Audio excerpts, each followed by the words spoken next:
Well, guys, I'm afraid I have come to a great and terrible understanding that this is, in fact, still a very good film. Go figure. But that's not what you're here for. These aren't reviews, after all. These are ruminations. You know, funny thing, Cary Elwes, who was in this film, obviously, as the main character Wesley, did you know this was his 7th role ever?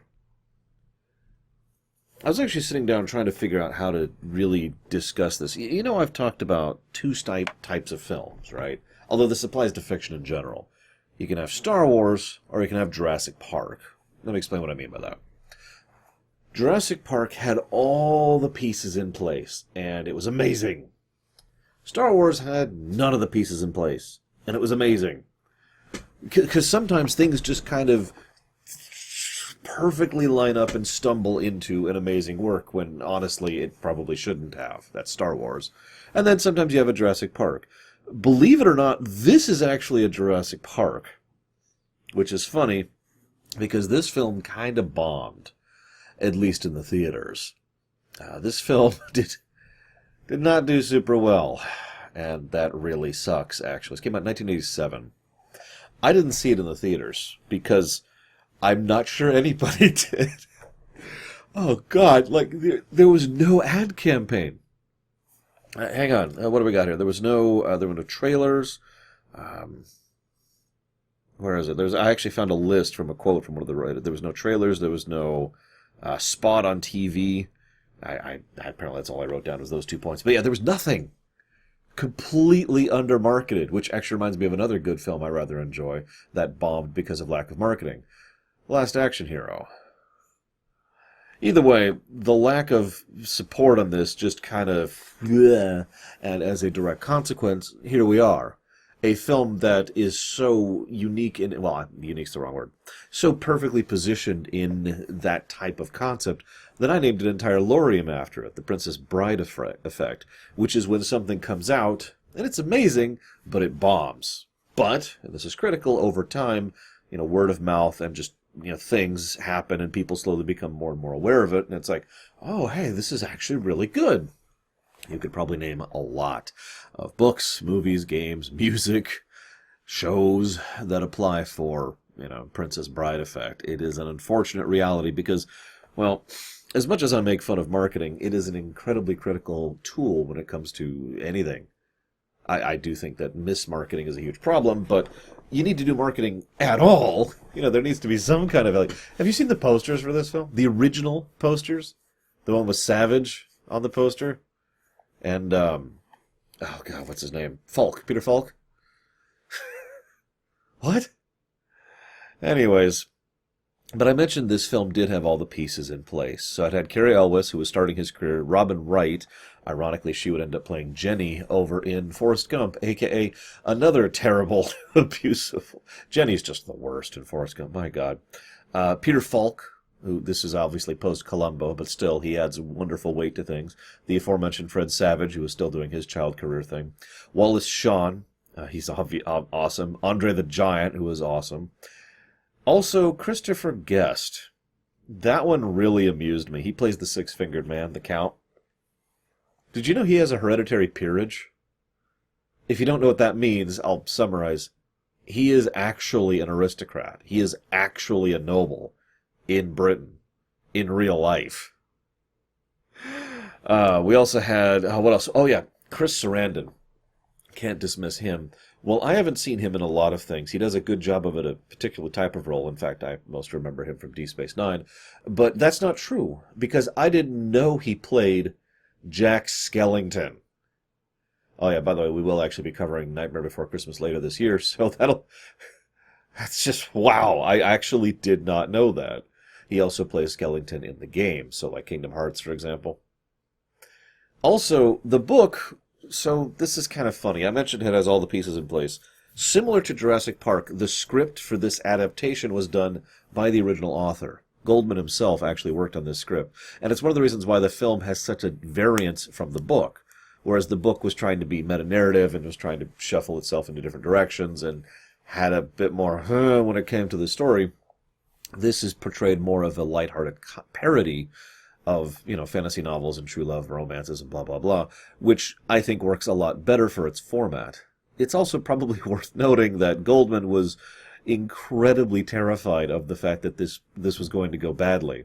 Like, he was actually literally praying out loud, so loud, that they were catching him on the mic, and they had to be like, dude, chill, it's okay, we got this.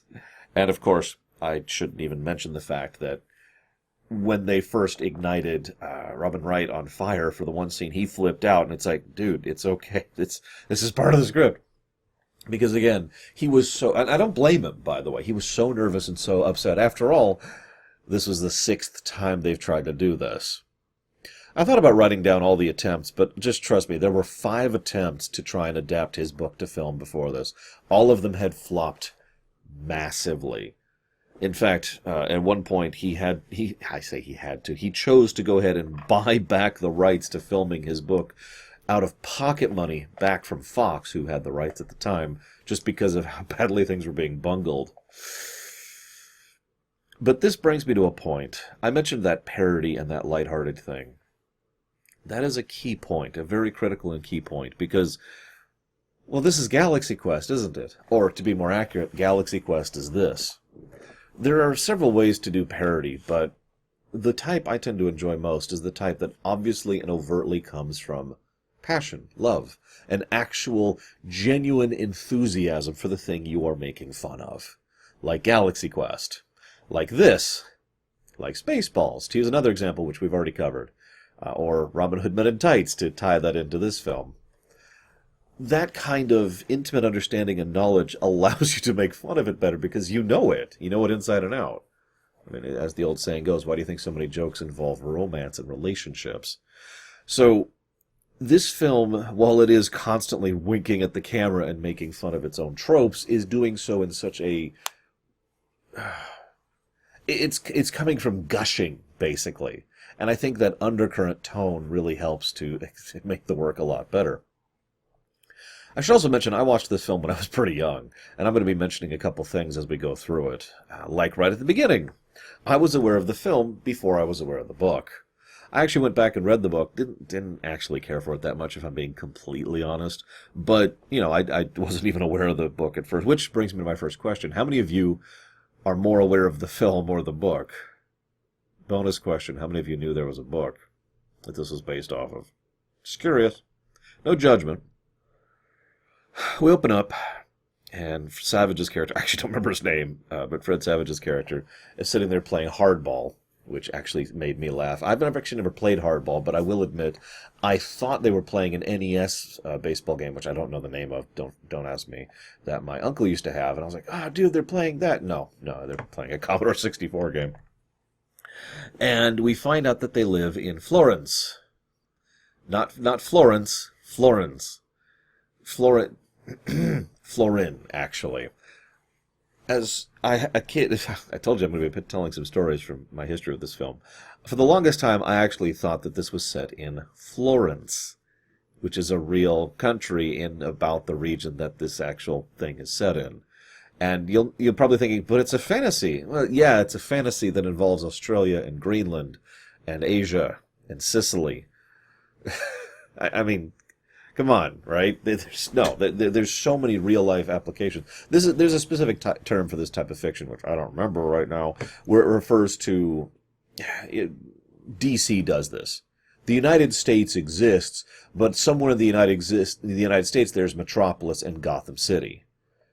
That type of thing it's a fairly common thing in fiction. It's real life, but edit. And usually people don't actually put the time and effort to make it work, but let's not go into the world building here. Point being, if you just want to think of this place as Florence, it barely changes anything. Although, ironically, since they filmed this up in the British Isles, rather than down in the Italian boot, I mean, whatever. Although I guess that'd be like the Italian cuff? I don't know what you'd call that area, because that's actually far northern Italy. But I'm getting off topic. What I really want to talk about is how she's just a dick. She just orders him around like a dick. This gets into the parody thing. All he ever apparently said to her was, "I love you," and she just orders him around constantly. Huh. True love. I'm sorry, I have to make fun. because the film is doing it. Would you believe that I actually fully believe in this concept? The concept of true love, as they deposit it throughout the film. The idea of two people who match each other on such a deep and, I don't have a better word, intimate level, that they really are a match in that mathematically beautiful kind of a way. I do believe in that concept. And not just because I've seen it in, I'm going to go with 2 couples in my life, but because it just makes sense to me. I just wanted to mention that because as much as I'm going to be mocking it, this then leads to the kid being like, hold it. When does this get good? Boy, how many times have we asked that of fiction over the years? It's okay. He was taken away and murdered by pirates. Oh, murdered by pirates is good. Kids. My own niece is kind of going through that phase as I'm recording this, and it's just kind of, I was there too. I remember. I do. I remember. I used to watch just the action scenes of some of the old Star Trek films, because those are the parts I really liked. I used to rewatch just the Battle of Endor in Return of the Jedi. Anywho. By the way, I lost track, but there's a Garfield thing, there's Cheetos, there's an Empire Strikes Back cup, there's a He-Man toy. Like I said, I lost track after a bit. There's just tons and tons and tons of product placement on the desk that Savage is sitting on. I wonder if they actually paid for that, or if that was just kind of something they threw in for set pieces, because product placement wasn't quite the same back then that it became later on. It's not like in, World War Z where he has to stop and very slowly drink the Pepsi. Just glug that sucker down. Anyways, so this then leads us to the fact that he's super dead, and now we see Prince Humperdinck, that would be Chris Sarandon's character, aka Jack Skellington, who is going to marry a commoner. Okay, that's actually pretty legit. He does have the right to choose his bride, because nobility used to really, really suck. I say used to. You get my point. And furthermore, the idea of marrying a commoner in order to try and placate the masses, well, let's just say that sort of thing has happened before. Of course, doing so upsets the nobility, and that kind of leads to the whole political gamble. Do you want to placate the rich people or placate the poor people? And you do have to placate both, because both have the ability to destroy you, just in different ways. So, I should probably stop getting all Game of Thronesy here, because this then leads to her rushing out to get at her. I want to take a quick moment to praise the set design.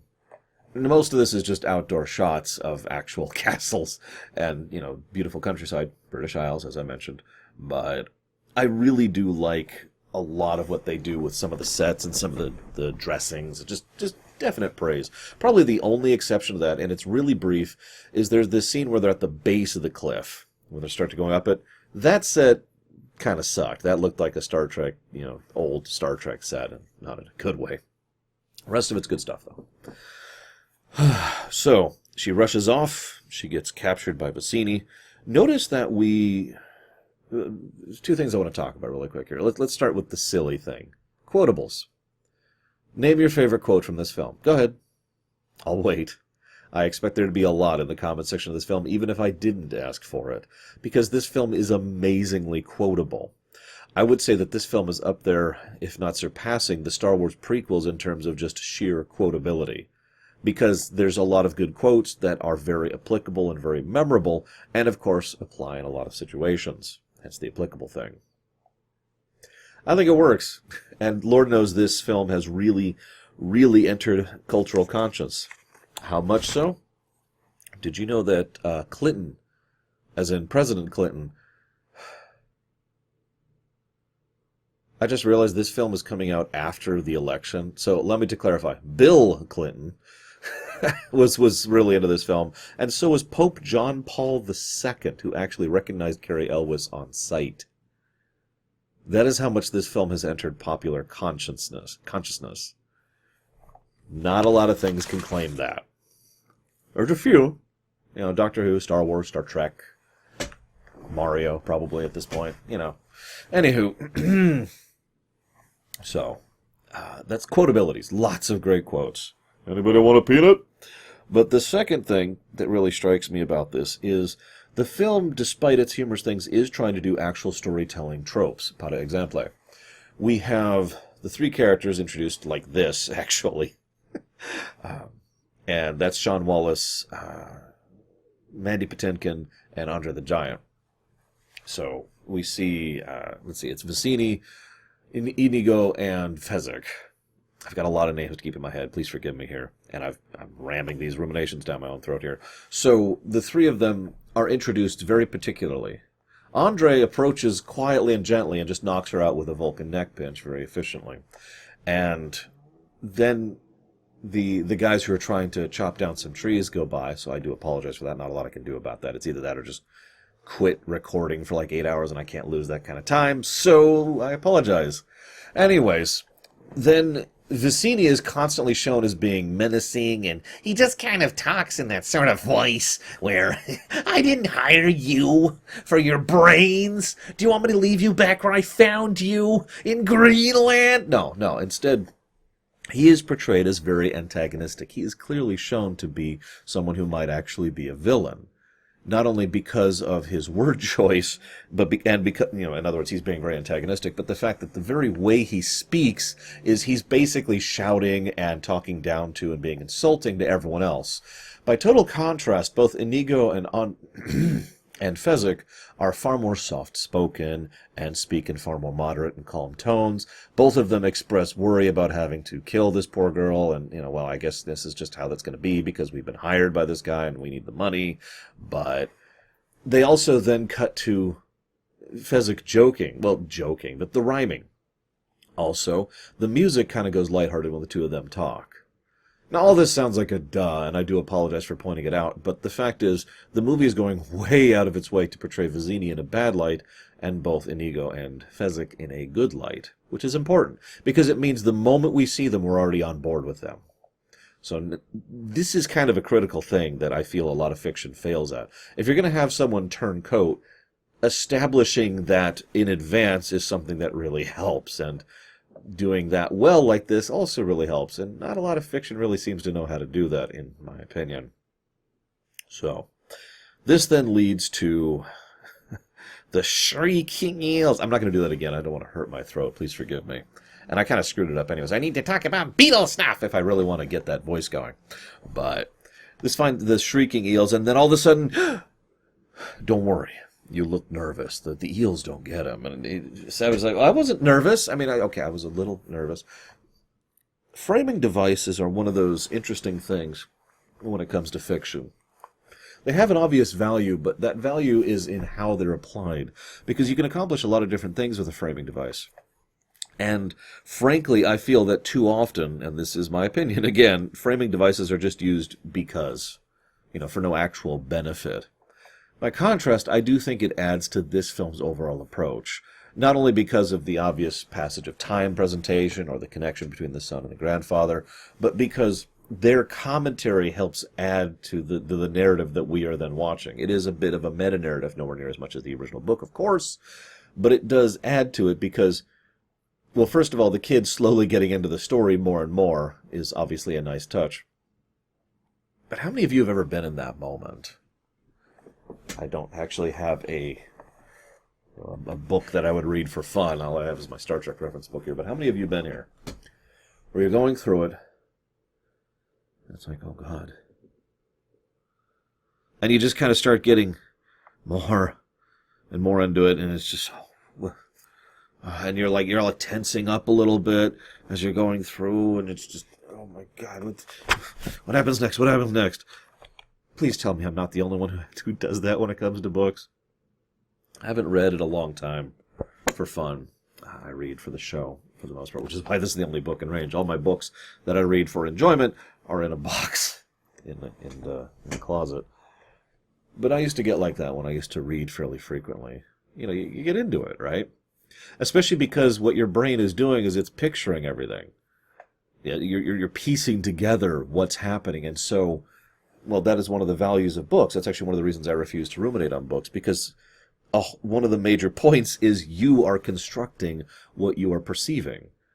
you are deciding what they look like and how they sound and how the scene is constructed and how the camera's working and all that fun stuff. And you are thus doing it in a way that appeals to you. The imagination will always do better than what, an actual presentation can do and all that jazz.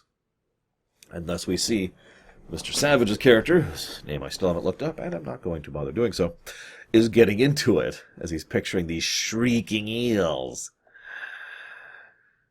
So, we see a couple of signs. Probably the first real sign that Vizzini is not actually as smart as he makes himself out to be is that go do the thing, and then the other thing. Like, he doesn't know nautical terms at all. He even says left earlier instead of port. But more to the point, he also just does not seem to understand how to use language or anything. And we'll be seeing a few signs of this going forward. This is one of the first big signs. There's a smaller sign earlier, but we get the impression he's not as smart as he makes himself out to be, which makes sense.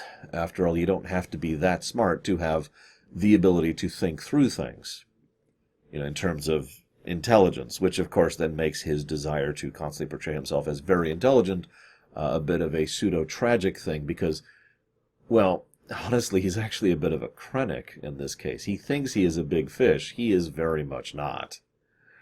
Anywho, this leads to one of the better scenes in the film.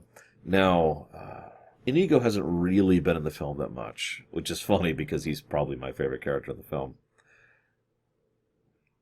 He's in a hurry. They cut the rope, he's hanging on, stay here, kill him if he gets to this top, if not otherwise, well, sure, whatever.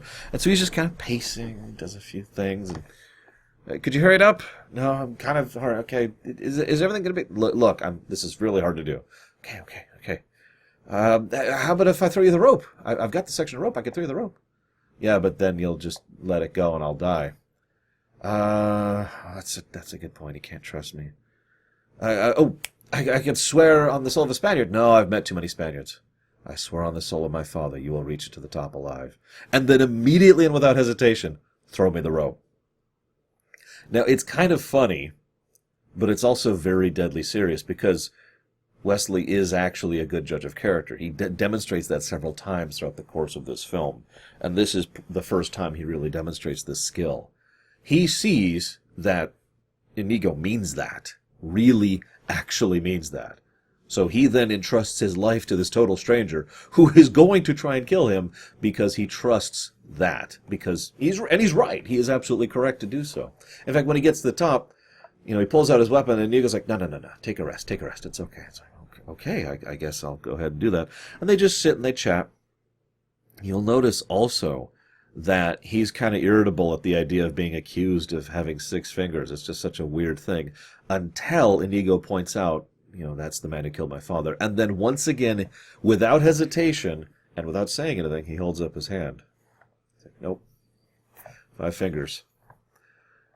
Because again, he recognizes what's happening and what's going on here. And this has actually come up several times in the future. This then leads to Inigo giving the backstory. This is probably my favorite revenge story ever, by the way, and a huge amount of that is down to Potemkin's performance. He really nails his portrayal here. This is then funny because this is then immediately followed by the best sword duel in modern cinematic history. I am willing to be proven wrong on that, but I actually did some research on this before I sat down and looked into this, and in the last 30 years, I haven't seen anything that surpasses this.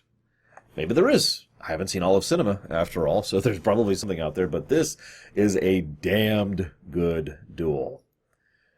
So I mentioned I did some research. Did you know Peter Diamond and Bob Anderson actually personally trained both of them? Also, this is one of the last scenes they filmed in the film, so that way they would have even more time to practice. Oh, that's right. Did you know those aren't stuntmen? That really is Cary Elwes and Mandy Patinkin, excuse me. I'm sorry, I'm stumbling over his name. Who are doing their actual duel. And God, I'm not into sword fighting as much as I used to because ever since I got run over by a car, I can't really move the same way. I basically have to relearn it from scratch at this point because I literally move differently. Sorry, my chair is being weird, so I'm trying to adjust it. There we go. But even from a complete amateur who hasn't practiced sword fighting in like 10 years, I can look at it and be like, damn, that is some good stuff. Oh, on the off chance you don't know who Peter Diamond and Bob Anderson are, they're that. No, they are obviously sword trainers who, among other things, trained Errol Flynn. Yeah, that one. They are excellent fencers and sword specialists, and just yeah, the job they did here, and the guys they trained for months. By the way, in their spare time, both Gary Elwes and Mandy Patinkin trained constantly. And I'm just going to try and talk over it at this point because I don't know how long they're going to be out there.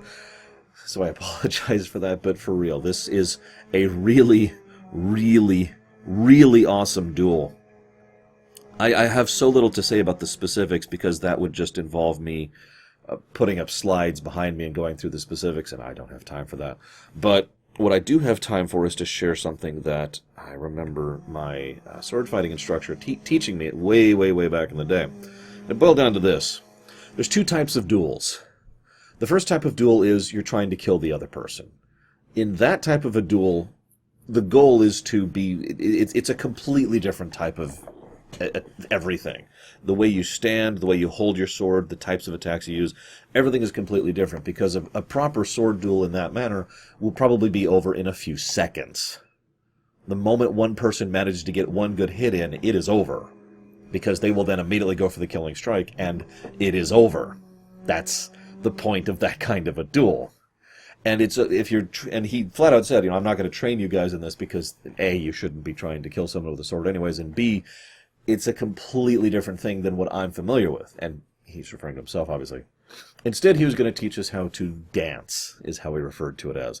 And this leads to his quote here, which I'm vaguely remembering here.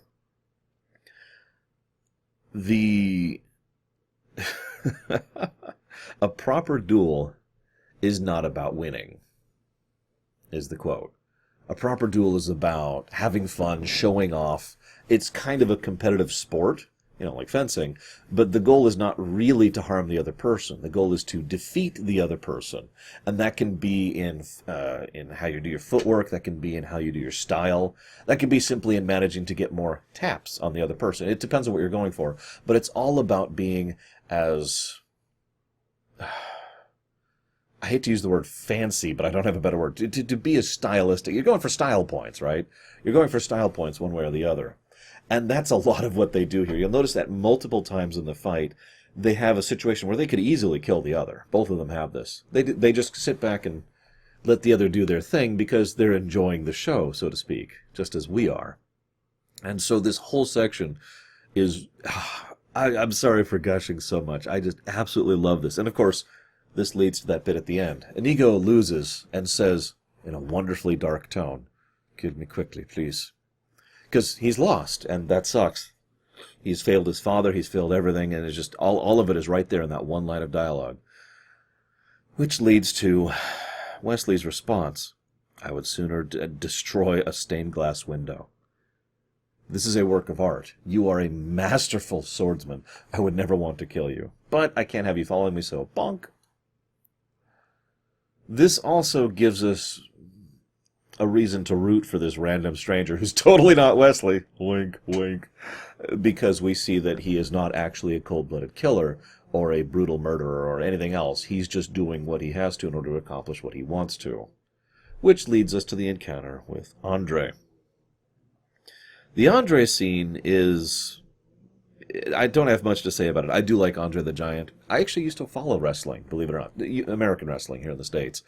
But most of the people I liked, I don't think have been involved in, the $1 Million Man, The Undertaker, who I think he's actually still performing. I could be wrong about that. And, of course, Andre the Giant, who was awesome. Andre the Giant... He's, by all accounts, a pretty cool guy off camera.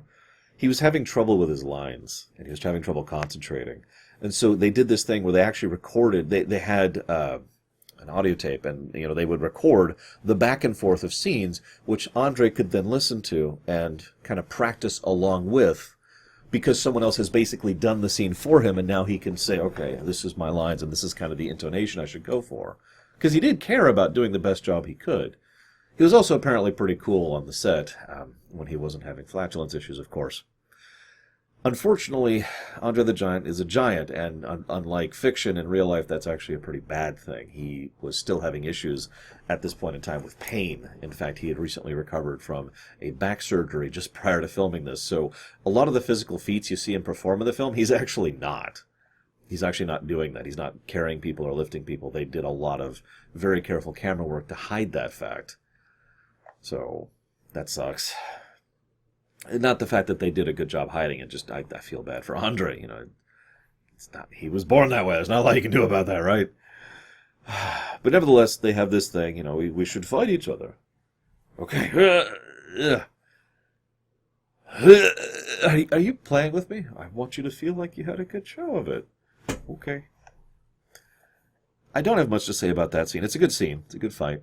You'll notice once again that we see that the man in black, is not actually trying to kill someone. This also leads to a quote I had to write down. Keep in mind, I'm recording this video in 2020. Why do you wear the mask? Oh, no, they're just terribly comfortable. I think everyone will be wearing them in the future. Anyways, this then leads to the Vizzini scene. Originally, I wrote in my notes, I have nothing to add to the Vizzini scene because it's amazing. Like, what do you say about something that's amazing? I can't possibly deconstruct it. Oh, wait. So first of all, Wallace Shawn nails this really hard. And this is a classic double act. The straight man, that would be Cary Elwes' character, and the comical one, which is being portrayed by Wallace Shawn. And they both are perfect for that. Cary Elwes is really good at doing the straight man effect. In fact, he does that a lot in both this film and Robin Hood Men in Tights. You gotta have someone who just points to the audience and goes, this is ridiculous, so that the audience has someone to relate to and bounce their own feelings off of, like, really? And that's a lot of what he does in this film. But one of the other important things is the Leslie Nielsen effect, which I haven't actually codified as a lorem because it's barely come up, but it is. I've actually heard other people refer to this concept. For those of you not aware, Leslie Nielsen is a comedian. Now, I put that in quotes because he was actually a serious dramatic actor who had the unique talent of not laughing at jokes while he was telling them. Now, I know that sounds like a weird thing to comment on, but at the time of filming of several works, the biggest and most obvious one being Airplane, the people they kept bringing in, to do test reads would laugh at the jokes they were reading. And they're like, that doesn't work if you laugh at the joke. We need someone who's going to be able to say it with total sincerity. Leslie Nielsen was a dramatic actor who didn't find half the jokes all that funny. Thus, he became the perfect comedic actor. This is a specific approach and formula to comedy, trying to be as absolutely sincere about saying something completely ridiculous. If you've ever watched South Park, you've seen this formula before. It's their most, it's one of their most prolific formulas, right up there with gross humor, which is the other thing they tend to focus on. It's not as funny if they're in on the gag, but if someone walks up to you and says, "Oh my God, son, please, take this item from me. It's the only way to defeat the guy," and he's doing this on vent as he's in a mic chat, and he's just sitting there at the computer. But it has to be sincere. That's what sells the comedy of it. The fact that they are so straight-faced about something so ridiculous. The Leslie Nielsen effect, right? This is half of why this succeeds, because Wallace Shawn, despite being the joking character here, is actually playing this completely sincere. As he goes through his lines, at no point does he start going, or anything like that. No, he is absolutely assured of his superiority, and he can prove it, after all. Naturally, everyone knows iocane powder is actually from Australia, and Australia is populated by criminals, and therefore you as a criminal cannot be trusted, so I clearly cannot trust the glass in front of me. It's just, the logical leaps he takes are ludicrous and stupid.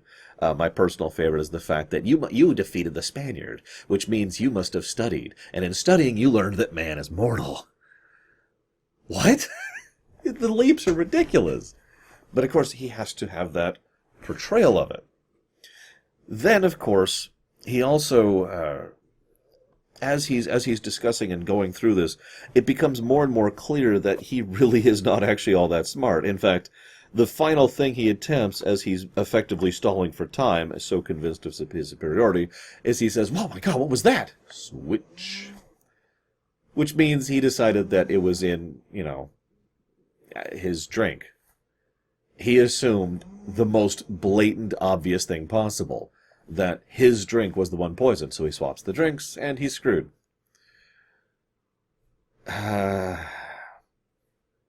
So he dies. Notice he's the first casualty, by the way. In fact, he's one of the only major characters that actually dies in this film. No one's sad to see him go, which is a shame because Wallace Shawn is awesome. By the way, here's a good time to mention, they've had several little side steps every now and again in between these scenes where the prince, Mr. Humperdinck, is slowly tracking them because he's a legendary tracker. Totally why he's able to keep up. Actually, I will freely admit, I never caught this before, and I've seen this film like 20 times. There's a bit where, as he's tracking them... So, obviously, I caught the Gilder thing. He keeps mentioning, Gilder must have taken them. If this is Gilder, I'm going to be super upset. How dare Gilder, and blah, blah, blah. Okay, yeah, duh. He's working his troops up, and he's portraying an act so that his troops have more reason to think about the Gilder thing, just spreading the lie around. Because you push that into the barracks, and the men will then tell it to their wives, who will tell it to their friends, and he's just pushing the rumor out there. Okay, makes sense. What I never caught before, though, is he grabs, this is not an iocane powder, it's just the thing I used to clean my nails, but did you know this is literally called a sword? I looked for so long to try and find one of those things. It's called a sword. Anyways, so he lifts the iocane powder and he sniffs it. He says, iocane powder. I would stake my life on it. What? Remember, iocane? The powder has no odor. That was actually a point that was made earlier. Anywho, I asked you a question earlier. What's your favorite quote from this film? Now, I know what my favorite quote is, and we're not going to get to it for a little bit. But there are two quotes that have resonated in my mind ever since. They're very close to each other, which is why I'm mentioning them in one bundle here. Life is pain, Highness. Anyone who says differently is selling something. I know. Laura, you're too cynical, but what can I say? I live in the planet that I live in. One of these days I'll get out of here, I swear. There might be room. I don't know. If you give me the right money. No, the point is that quote really stuck with me. I don't think it's 100% true. I don't. But it certainly says a lot about the mentality there. But no, the quote that really stuck with me, as sad as this may sound, is the line, I died that day. That is an easy line to mess up. There's certain lines of dialogue that have to be said in an extremely specific tone. And there's like 40 or 50 variants that don't sound all that different, but carry different weight behind them. There has to be an emphasis on the way she said that. I died. See, even I just screwed it up, but it's because I'm dragging it out to make it more obvious. I died. The emphasis is on the died that day. Just to really do it. And it has to have impact. I died that day. There needs to be like a push there as she's saying it. And so forth and so on. Forgive me, speaking as a voice director, this is the kind of thing that comes up all the freaking time. Because even a simple line needs to have very specific connotations. Which is why I give special praise, because the way she says it is absolutely perfect. Naturally, this leads to the hill. Very, very Monty Python sequence as they're going, and tumbling down the hill, Because that's right. I mean, couldn't you just see that in a Monty Python sketch? And it would just come back periodically. It's like the modern method of travel instead of wheels or wagons. All right, I'm heading out to the market. Have fun. Oh, shoot, I forgot to... Hang on, you forgot your wallet. Could you come bring it for me? Yeah, sure. Anyways. So they start cocking and kissing, and everything's awesome. And he mentions a quote, "Death cannot stop true love." I've seen too much fiction not to laugh at that. This is when we really start to see the Men in Tights shades of Cary Elwes's performance. He's got a very specific tone as he describes everything. There's just sort of a flippancy to it, as he's just, again, kind of straight-faced. Oh, yes, that's that, and lovely place. I rather enjoy it. I don't think this is going to be an issue. And then he, of course, describes the story of Pirate Roberts, which is probably a load of nonsense, but at the same time, it wouldn't surprise me if they could get away with that kind of thing back in the day. You couldn't really do that now, because now we have things called pictures, but still, you could see how with proper care and transitioning, and I like to think that Inigo went on to become the Dread Pirate Roberts, because I think he'd be really good at it. But anyways, moving on. And of course, branding is so important when it comes to piracy. No, really, it actually is. Although, I can't mention this without someone bringing up CCP Grey, so I'm just going to mention him myself. I swear, though, I actually was going to say that before, the knowledge of that person existed, because branding's how that works. You don't want a big, expensive fight. You want people to surrender. And lo and behold, a lot of people surrendered to the Dread Pirate Roberts. So here we go. Oh, yeah, by the way, the rodents of unusual size, which I don't have much to say about, they're actually people in the outfits. You can kind of tell if you watch. It's clearly a person struggling around. And one of the persons was arrested for being drunk. I wasn't able to find more details on this, unfortunately. Thankfully, they were let out. But part of the story here is that they were arrested, and they're like, no, you don't understand. I have to get to a shoot. I need to climb inside a giant rat suit and attack a guy. And they're like, okay, buddy. No, seriously. Anyways. So, this also leads to another little thing. You ever notice how a lot of really good fiction has moments that are clearly accidents, but, they left in because it works really well? Lord of the Rings is a great example of that. So, Cary Elwes's character, Cary Elwes, not Wesley, was having trouble with the timing. He was supposed to be knocked on the head by the Count, the six-fingered man, the Mr. Aristocrat. But Mr. Aristocrat kept kind of whiffing it, and he kept getting the timing wrong because he was trying to judge it, and it just kept looking wrong. So they did several takes, and finally he's like, just go ahead and hit me. That way I can know it's there. And he's like, okay. So he did hit him. And according to Cary Elwes, he got hit, and the next thing he remembered is waking up in the hospital because he actually was hit hard enough to knock him out. We are very lucky things did not go worse than that. Unlike what fiction tells you, just being hit and being knocked out is not just a stun button. That can cause severe and serious damage long term. So, by great fortune, it was not enough to cause him any damage that I'm aware of, but holy crap. So when you see the take in the film, that is actually Cary Elwes being knocked out in real life. Anywho, so, this is when we see the bit with Humperdinck marrying Buttercup, and the kid interrupts, Wait, that's not fair. After all he did, it's not right. It shouldn't be. And I'm just sitting there going, yeah, no, I'm with you, kid. Do you remember the first time you learned that life wasn't fair? I do. It leads to a quote of mine, if you'll forgive me for sharing. Life isn't fair. That's why it's up to us. It's up to us to make up the difference. So, of course, it's a dream sequence, and she makes a desperate plea, which he, of course, then strikes a deal. What's interesting about this sequence of events is up until now, unless you're really paying attention, there's nothing that really makes Humperdinck out to be a villain, other than just being an aristocrat. But that just makes him a terrible human being, not a villain. So, he gets the desperate plea from his wife to be, and then he strikes a deal, and then the very next scene, with no transition, is just him talking about how he is the one who ordered Vizzini in order to murder her, in order to start a war, but now he's going to have much more fun strangling her with his bare hands. Whoa! And the best part is he's so affable about it, because, well, he's horrifically evil, and this is how we show that. It's a good way to establish him as a villain. So then we see the machine, and this is when I am, an idiot as a child, because when I first saw this, I didn't actually understand what the machine was doing. Yes, I know they explained it in the film. You can make fun of me. It's okay. I'm a moron. I'll admit that 10 times out of 10. But I thought it was like pumping water into him. As a kid, I didn't think this was that much of a fantasy. I wasn't really thinking of it in that lens. I was thinking of it as more of a historical thing. Remember, this is set in Florence, right? Right?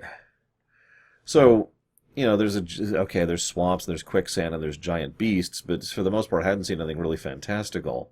This is actually probably the most fantasy element in the entire film, is the machine, which drains life out of someone. Sure. So, yeah, at the time, I just assumed it was another element of the historical perspective, and it was pumping water into someone, which made me think that was really, really horrible, because that does sound pretty bad, doesn't it? Like I said, make fun if you want. Either way, the machine is very messed up. This then leads to the arrest of the forest. Why? Like, why does he want the forest rounded up? Anyways, and Fezzik and Inigo, they meet back up. Of course, Fezzik is part of the Brute Squad. In fact, funny little side note, he mentions he has a little bit of money. He probably has money because he was hired for the Brute Squad. Anywho, this also leads to Sarandon, that is to say, Humperdinck, being a terrible liar. I find that very amusing because his portrayal over on Deep Space Nine, which I referenced earlier, has him portray. It's the episode Rivals, if you want to look it up. Has him portraying someone who is a terrible liar. Go figure. So then he says a line which actually really resonates with me, even though it's a fictional line by a fictional character who is in a work that is parodying the work. I nevertheless have to say, not one couple in a century has the chance you have. Yeah, that's probably about right. Thankfully, thanks to sheer numbers and statistics, that variability is changing, and we have greater ability to actually reach out to other people too. So that's kind of neat too. But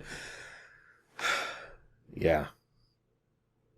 Anyways, this also then leads to him deciding to prove that he's the villain by being even more horrific than his evil minion, played by the actual real-life aristocrat, who loses his composure for the only time in the whole film, where he's just, not to 50! So, like, oh god, we have to find him, and they find the albino, and they take the cart, which is very important later. A lot of smart storytelling in this, by the way. A lot of putting pieces down so that they can later be picked up and be useful in the narrative. But I want to talk about something. I know this is going to sound like a dumb thing to point out, but screw you. I don't mean that. You're awesome. But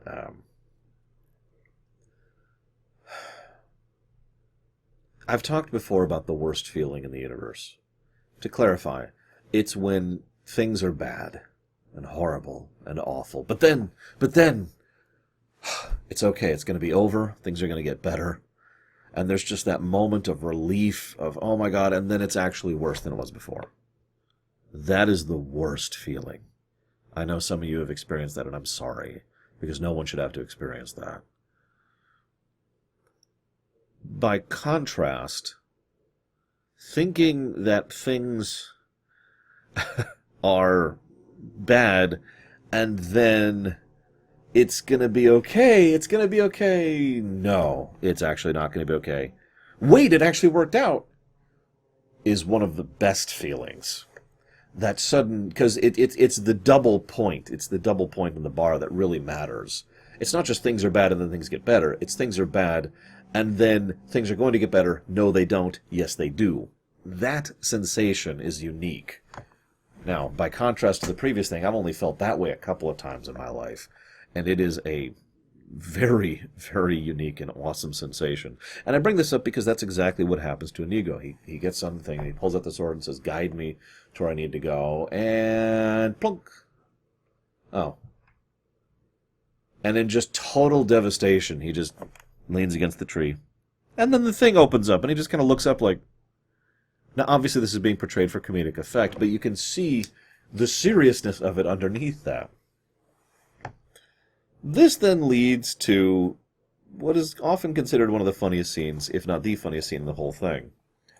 Hang on. Gotta get my notes on the previous page. Yeah, here we go. Billy Crystal and Carol Kane, who just riff off of each other. As per my usual, whenever I'm asked to look at a comedic work, I'm going to kind of analyze the type of comedy. This is what I call ping-pong comedy. So before I go any further, on the trip out when they were going to film, because obviously they had to fly out to England, they actually spent the trip talking and discussing, building a bit of a backstory for their characters, and just building a rapport so that they could naturally and smoothly talk with, through, and over each other. That's ping pong, by the way. In order to properly do it, you have to see where the ball's going, in other words, the conversation, and it has to hit the other person. They have to hit it in just such a way where you're ready to hit it back, and then forward and back, and then forward and back, and so forth and so on. It's very fluid. It's also really, really hard to do. Having that kind of natural and smooth chemistry with someone generally only comes with experience and talent, or with actually being that close to someone. That's why I give them such praise, because they got together and basically emulated the time and exposure to each other thanks to experience and talent. But they still did all the prep work, and apparently this is not the first take that we see in the film, because for the most part they just kind of riffed. They had a rough script, but they just kind of improv'd their way through it. And apparently several of the cast, including Carrie Elwes, could not laugh. Or could not laugh. They couldn't help themselves as they were just riffing on each other. And this is very, very funny. The chemistry between the two is amazing, and the two smoothly dance back and forth in the dialogue. And I love how they just bounce off of everyone else, too. It's just an immediate rejoinder. You should have gone with your earlier story. It works a lot better. Now, he probably owes you money. It was to blame. He just keeps going. I love this scene. Anywho, I love chainsaws, too. So, this then leads to, there's actually a bit where they say, you have to wait 15 minutes. They don't wait 15 minutes, and naturally things go badly, and he's disabled as a consequence. I suppose that's a good thing because of the timing of the episode. Remember, the movie, because he barely stopped her from committing suicide in time. So if they had waited about another 5 minutes, that would have been her dead on the floor, unless they wanted another miracle. So, this then leads to some more straight-faced comedy. If only we had a wheelbarrow. If only we had a Holocaust cloak. Yeah, I got that too. Why didn't you list this in our assets earlier? So, they do the big Dread Pirate Roberts thing. Nice Intimidate roll. We'll notice that the charisma score is probably Wesley's highest score overall. I'll talk more about that in a second. This then leads to this wonderful scene where the captain of the guard, who's the only one left, drops the gate. Fezzik catches it, and then just tosses it right back up, and then he walks up. And that's important, though, not just for the comedic visual, but for the fact that now the captain of the guard knows exactly how strong Fezzik is. So he's just kind of quiet as a mouse. I don't have any gate key. Tear his arms off. Oh, you mean this gate key. Because now he knows that he really can tear his arms off, and they really don't have time for this. Here you go. Here you go. This then leads to, well, I'm going to do this in a weird order, okay? I'm going to skip over a few scenes and just kind of discuss, because I want to talk about a few scenes last, if that's all right with you. So, Buttercup pulls out the dagger. She's willing to commit suicide. By total coincidence, Wesley has actually gone into her room and decided not to say anything until that moment, for some reason. So she's all like, oh, you're amazing, you're amazing, you're amazing. But can you ever forgive me? And what terrible atrocity did you commit lately? He just says that so blasé. That is Carrie Elwes in a nutshell. And again, one of the reasons why I love Robin Hood Men in Tights so well is because he's just so blasé about his presentation. This then leads to the pain speech. To the death. No, to the pain. Funnily enough, I'm pretty sure Wesley in his prime would absolutely destroy Humperdinck in a fight. But obviously, he's all disabled. That's why he's just laying there. And that's why he plays for time. He gives this big, long speech about exactly how much he's going to ruin and wreck him. And then finally, you can see that it's really getting to Humperdinck, and he's just his morale is being broken and cracked and brought down. And finally, he's like, "I think you're bluffing, possibly, or not." And then he manages to stand, point the sword, and then Humperdinck immediately capitulates. Ladies and gentlemen, a high charisma score, specifically a successful Intimidate roll. A lot of this movie could actually be a D&D campaign. Just you could see it. You can see the roles. You can see how the characters go off the into Nana land with regards to how they're doing their story. It lines up astonishingly well. You could just see the GM being frustrated as the carefully planned out arc about the conflict with Gilder gets completely abandoned. It just, it's all there. Anyways, so Humperdinck lives. Wonder if he had his war with Gilder. I mean, he's got plenty of evidence for it. I mean, he lost a couple of people, sure, whoop-de-doo. I think he lost like a grand total of 7 people in the course of this. He's still got plenty of troops. If he thought he could defeat Gilder in a war, which actually would really amuse me if Gilder would paste them, but let's not get into that, then he still thinks that. He still is the prince, so he doesn't really have the exact casus belli he used to have, except for the fact that his beloved bride has now been kidnapped. Oh, no! It was those Gilder rascals. They're the ones who took her. I knew it all along. My intelligence has shown me exactly this, and they killed my men in part of their attempt to sabotage. They nearly killed the king, and basically he's totally cool to go and attempt his attack on Gilder. Just food for thought. It's okay, everything works out for the main heroes. I mean, Wesley has a fortune from being the Dread Pirate Roberts. Inigo is about to have a fortune from being the Dread Pirate Roberts, and I'm pretty sure he's going to bring Fezzik on board too. And they get to live happily ever after and everything's cool. So it is a happily ever after. It's just interesting to think about the mess they left behind, since they deliberately left Humperdinck alive, which is part of why the idea of Gilder pasting them amuses me so much. You got your war! Congrats! But I said, you've noticed by now the scene I skipped over.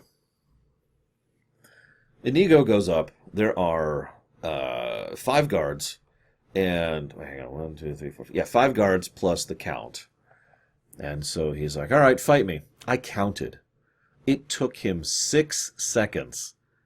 It could actually be less than 6 seconds in order to bring those guys down. To continue the D&D parallel, imagine if you're the GM and you've put down 6 enemies, 5 mooks and a boss, and one of the players kills all 5 mooks in 1 round with what is effectively 1 action.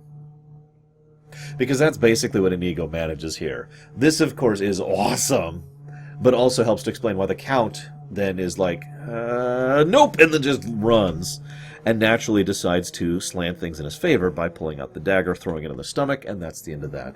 And of course, as a man so devoted to the study of pain, that's why he sticks around, because he's fascinated by the idea of you spending your entire life just to fail at fulfilling your revenge.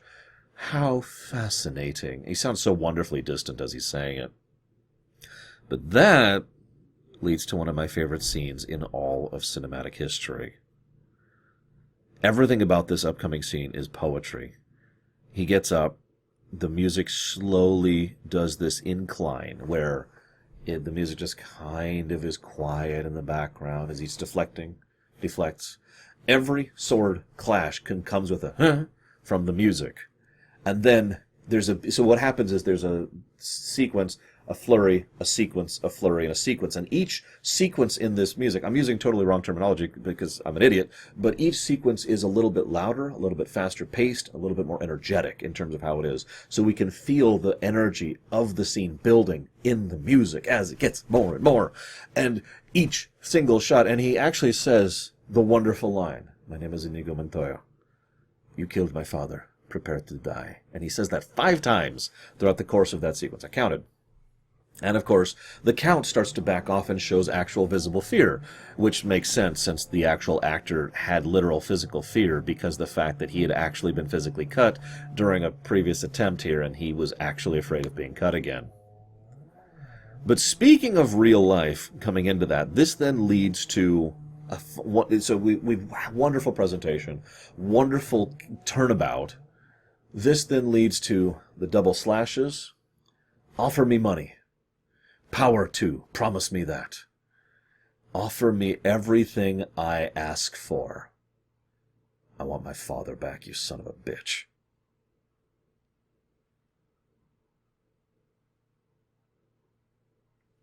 I really love that line, and I really love its portrayal. It was not until I sat down to do this rumination and was analyzing and looking into the behind the scenes that I found out that line was effectively real. You see, Mandy Patinkin's father actually died several years prior. Quite a few, like 14 years prior to this, of cancer. And he, in his own words, felt like he was saying that he was slicing down and cutting down the cancer that killed his real-life father in that scene. And God, it shows. And thus, this is something I referenced earlier, his portrayal about his father has been very legit and has been some of the most sincerely excellent acting the whole film. And it turns out it's arguably not acting. Now, I wouldn't say that. It is still acting. Using a real-life experience to perform a fictional one is an absolutely valid tool when it comes to acting. So I don't think that doesn't count or it gets less credit, because that itself is a skill, and it's not that hard to replicate. Or excuse me, it is very hard to replicate that sensation when you're not actually in that moment. So, huge props to Mr. Patinkin, which I really hope I haven't been saying his name wrong this entire time. Love that. Love that scene so much. And I wanted to end there because the film keeps going. They have the fight with Humperdinck and they leave. Happily ever after, the son, the kid really wants the grandpa to come back. The grandpa says, "As you wish," which is really touching and awesome. But for me, that scene, "I want my father back," that scene is the conclusion of the film. And I cannot gush about it enough. I hope you have enjoyed my thoughts on this film. I look forward to seeing a comment section, which will be nothing but quotes from the film. I will see you next time, guys. Whoops.